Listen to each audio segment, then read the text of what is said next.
Someone in Trouble. Chapter 5. Will You Listen? Trixie sat in the little red wagon, perched precariously at the top of the slide, and addressed the other kids standing and waiting at the bottom. "All right, everybody, stand back, 'cause this baby's gonna fly. Are you ready for this?" She barely gave any time for an answer as she quickly rattled off a 3, 2, 1, go! And pushed forward, sending her wagon careening down the steep incline. "Whoa!" Pixel exclaimed as the girl whooshed down the slide and thundered across the blacktop in a red blur. His computer chirruped and beeped busily in his hands as it timed Trixie. "That's gotta be a new land speed record." "Go, Trixie!" Ziggy cheered. Trixie laughed gloriously over the rumbling of the wheels and the rush of the wind blowing back her pigtails. "No, no!" Stephanie cried out, pointing sharply ahead of the way Trixie's cart was barreling at top speed. "Trixie, watch out!" "Oh, boy!" was all Trixie could say through her excited yelps, her eyes widening on the unforeseen obstruction to her ride. A tightly shut gate, and she was making a course straight for it. "I can't stop this thing! Help!" "Oh, no, I can't look!" Ziggy whimpered and hid his face behind his lollipop, peeking around it when he dared. "What is this, a playground or the Autobahn?" Robbie Rotten popped up from behind the other side of the locked gate, slightly out of breath. Scrambling with difficulty over the waist-high wall, the man panted and strained to force open the latch.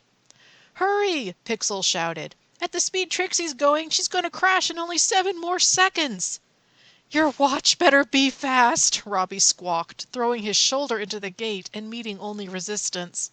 The fast-approaching roar of the wagon wheels made him sweat, and his hands slapped frantically against the door.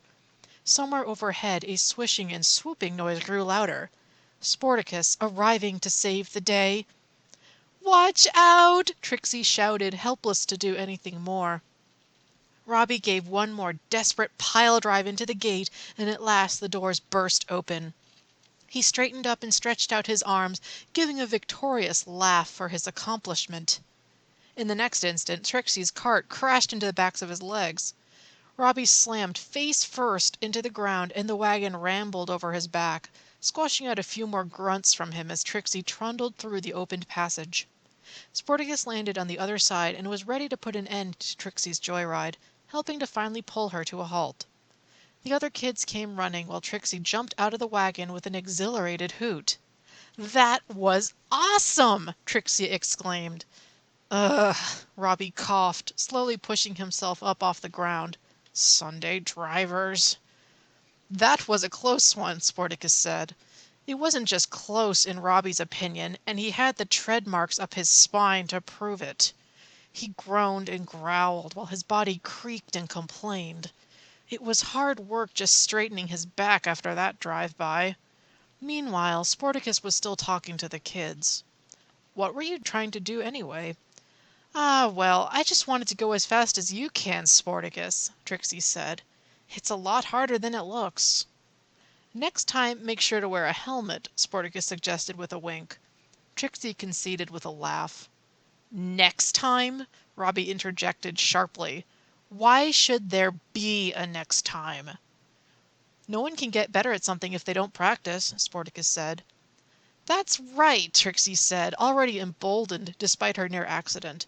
"I'll go even faster next time, I'm sure of it." "Yeah," Pixel said excitedly. "You could even break the sound barrier." "No, no, no!" Robbie waved his arms around wildly in rejection. That would be just what he needed, for Loud Girl to break the sound barrier and him. "You!" He glared at Sportacus and jabbed a finger at him in accusation. "Do you think, just because you can bounce back like a rubber ball, that everybody else can? Crashing into a door one time is enough. There is no reason to get better at it." Sportacus started to frown and shifted his stance defensively, but when his mouth opened he had nothing to say.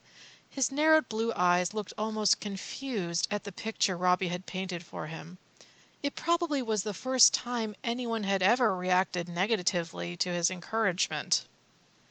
"Sportacus would never want us to get hurt," Ziggy piped up, always ready to defend his hero. That's right, Stephanie said with a challenging air. He wants us to always do our best and keep trying, even when it's hard. You just wanted to sit around all day doing nothing. Robbie let out an aggravated sigh that was almost a snarl. What I want is for you kids to stop sometimes and think before you go and turn something as harmless as a wagon ride into a crash course. Has it ever occurred to any of you that there are some things that don't need to be made harder for no reason? Stephanie's glare deepened the longer Robbie went on. Just because you don't think a challenge is fun doesn't mean we're going to stop playing how we want, Stephanie said smartly. The other kids murmured their agreement. Of course, I almost forgot. Robbie let his sneer come out in its full glory, baring his teeth in feigned understanding. Why should anyone listen to anything I have to say?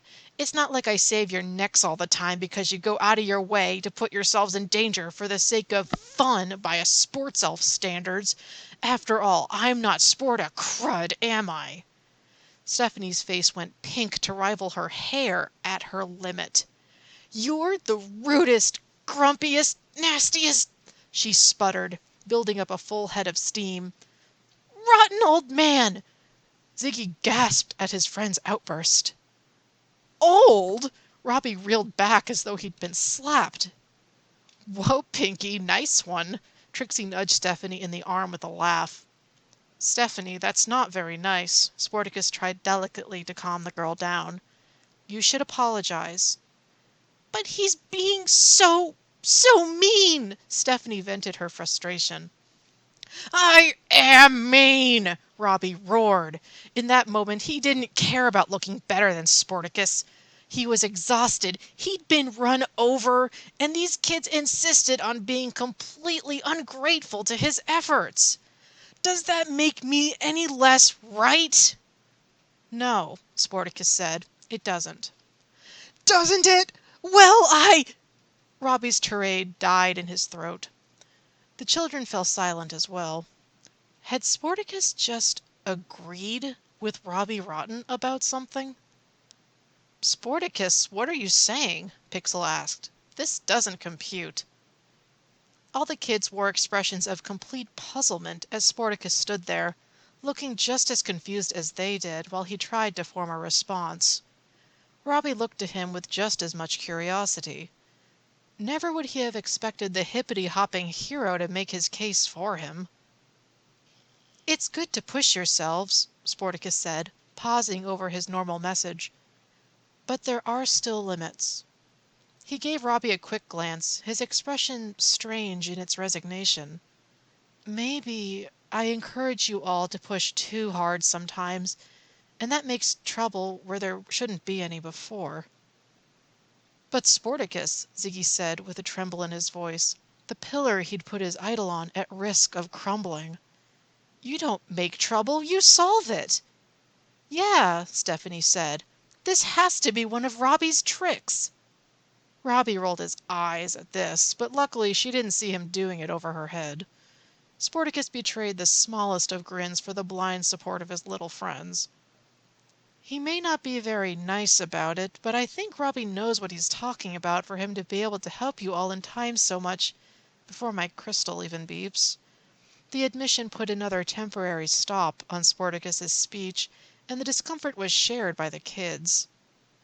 Does that mean we're not supposed to play like you anymore? Ziggy asked, completely crestfallen.